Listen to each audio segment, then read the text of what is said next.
নমস্কার সবাইকে। সকালে চা খেতে খেতে ভাবলাম কি টিফিনের মধ্যে আজকে কি করা যায়। ভাবলাম কি প্রতিদিন তো সকালে টিফিনের মধ্যে ভাত খেতে, আজকে একটু টিফিনের মধ্যে ভাত খাবো না, অন্য রকমের কিছু খাবো। কিন্তু ওই যে ভাত না খেলে হবে না, 10টা সাড়ে 10টার মধ্যে ভাত লাগে। ওই যে স্কুলের অভ্যাসটা রয়ে গেছে, স্কুলে যে আগে ভাত খেয়ে যেতাম ওই অভ্যাসটা এখন অবধি রয়ে গেছে। তো সে যাই হোক, তো সকাল সকাল এই যে ভাত চাপিয়ে দিলাম, ভাত বসিয়ে একটা বেগুন সুন্দর করে গোল গোল করে কেটে লবণ হলুদ একটু চিনি দিয়ে মাখিয়ে রেখে তারপরে কড়াই বসিয়ে দিলাম। ভাতটাকে নামানোর পর কড়াই বসিয়ে দেওয়ার পর এই যে তেল দিলাম, তেল গরম হয়ে গেছে, তার সাথে মধ্যে মোটো মোটো কয়েকটা লঙ্কা ভেজে নিচ্ছি। লঙ্কাটাকে ভেজে বের করে কিসের জন্য, আর আলু সিদ্ধ মাখাবো লাল লাল করে। এরপরে এই তেলের মধ্যে এখন ভেজে নিচ্ছি বেগুনগুলোকে লাল লাল করে সুন্দর করে এখন ভেজে নিব। ঠান্ডার দিনে বেগুন খাওয়ার একটা আলাদা মজা, এখন গরমের দিনে একটু আলাদাই মজা। গরমের দিনে তেমন আহামরি ভালো লাগে না, যেমন ঠান্ডার দিনে ভালো লাগে। তো সে যাই হোক, তবু একটু বেগুনটা ভেজে নিলাম, কারণ গরম গরম ভাতের সাথে যেই খাবার কেন না দাও, গরম গরম ভাতের সাথে সবই কিছু ভালো লাগে। তারপরে এই যে এই শাকটাকে রান্না করে নেবো, এটা হচ্ছে লাল শাকের সাদা শাক। তো এই যে এর মধ্যে দিয়ে দিলাম রসুন, কাঁচা লঙ্কা, শুকনো লঙ্কা, একটু কালো জিরা ফোড়নে শাকটাকে সুন্দর করে ভালো মতন করে ভেজে নিচ্ছি।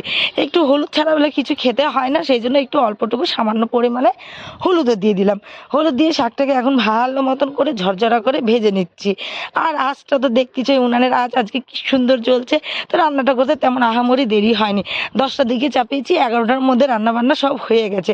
তো এইগুলো এখন টিফিন করে নেবো। টিফিন করে নেওয়ার পর দুপুরে দেখা যাবে কি করব না করবো, একটা ঝোলের কিছু করে নিব।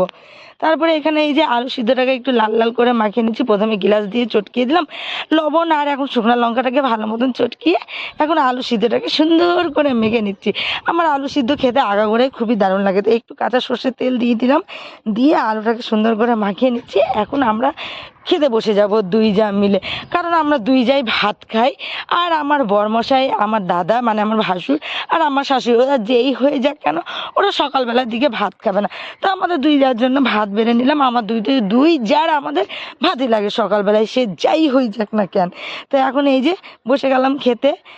খাবারটা তো খেয়ে দারুণ লাগছে, খুবই শান্তি লাগছে মনের মধ্যে। কোনো রকমের ভুল ত্রুটি হয়ে থাকলে ক্ষমা করো, তোমরা একটু আমাকে সাহায্য করে এগিয়ে যাওয়ার জন্য। রাধে রাধে।